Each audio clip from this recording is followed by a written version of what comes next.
I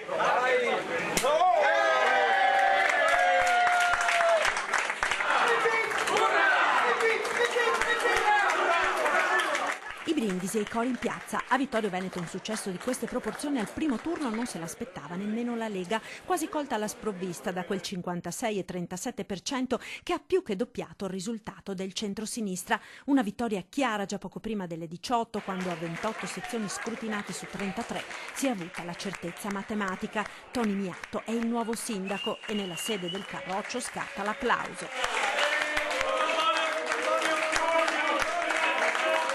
E dopo la festa, i selfie e notte fonda, quando Miatto comincia a pensare a cosa lo attende nella sua prima giornata da sindaco.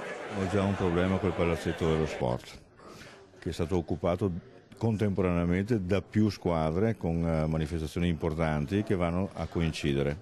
Domani mattina avrò già quindi il primo problema da risolvere. E poi c'è da pensare alla squadra di governo della città. È importantissimo pensare alla squadra, cosa che ho già fatto.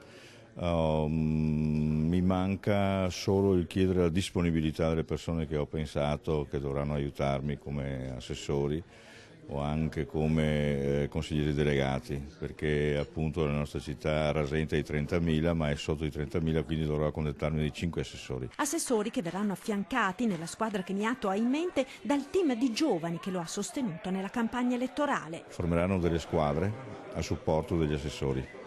Questo mi concederà di poter alleggerire i pochi assessori di tutti i compiti che li graveranno in questa amministrazione, in questa tornata amministrativa, e nello stesso tempo avrei modo di preparare i giovani a un'esperienza quinquennale dove conosceranno le modalità amministrative e ci concederanno fra 5 anni di poter passare il testimone a giovani preparati.